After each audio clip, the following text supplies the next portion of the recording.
Explică-te, Nelu, cum să faci. Deci e luat niște tifon, nu? Asta. E un fel de, Verde și roz. cum se zice în România, tifon. Tifon. Așa, vedem ceva bulinuțe din astea de loading, ambură, colorată. Dar asta e un fel de poliester, nu? Nu e altceva, nu? Poliester. Da. Asta le bagi ca să țină La suprafață, să nu se scufunde. Normal, o să dau la fund, știi? El nu trebuie să fie fundul lacului. Să fie între ape, cum ar veni.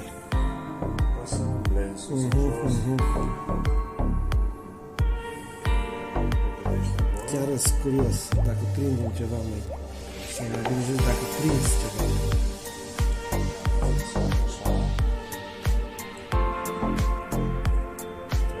Ca să fie cât de cât rotund, frumos. Așa. Și la video separat.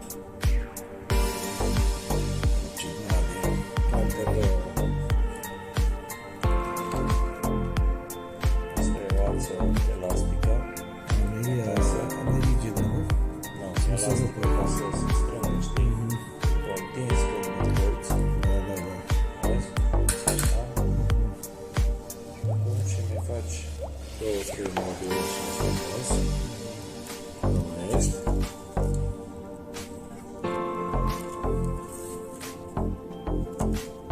Cam atât. Și trebuie să fac asta.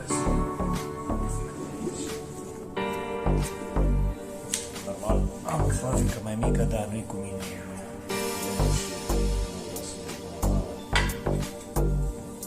So, după ce ai legat-o, o dai pe sus. Asta le pui jos, că e jos. Cred că asta e valabil la orice specie de pește de lac, nu? Răpitor. De trout. E trout. Cred că salmotruta afario. Păstrăvul de lac cred că merge aceeași tehnică. Numai că ăsta trebuie să aibă gura mare să poată să o înghită.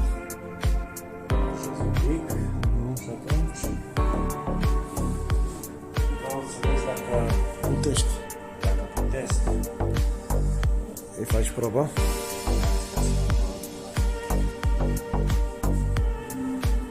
Asta să fie problema. Proba focului. Proba de plătire. Amândoi. Serios? Asta să probați? Super. Ce valori le poartă? Sus, jos, jos. Interesant.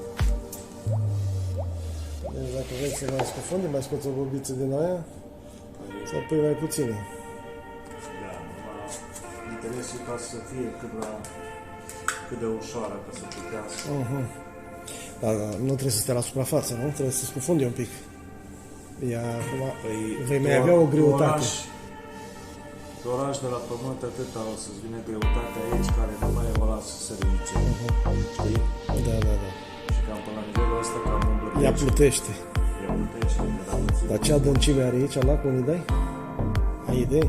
Aici nu e așa adânc, să zic, 10 metri, Deci tu practic dai pe la 9 metri, nu? Adâncime. mai la mal.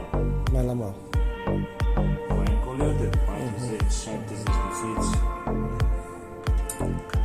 Cam asta e. Tehnica de... Și le faci Procedură. trei, una mai mare, una mai mică. Pui acolo. Îți alegi copițele. Faci una cu roz, una cu verde, una... Să vezi la ce trage. Culorile.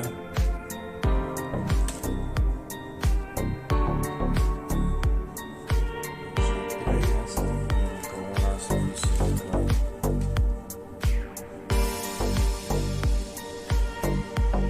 Normal, asta nu contează că miroase icăle, știi? Dacă miroase icăle, îl atrage. Nu contează că e fake acolo. Exact, ăla n-are importanță.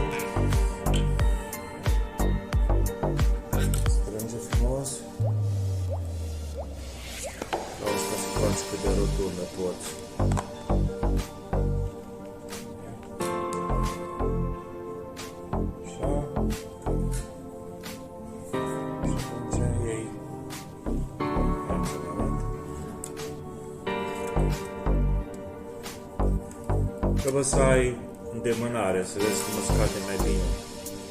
Să îl strângi în timp ce învârți și întinzi la alții, știi? Că e elastică. Da, da, da. Și dai de vreo 6-7 ore așa. Și după aia vii cu un nod. Vezi? Faci un balț, așa. Tragi. Asta e toată tehnica. Pregătirile mele pentru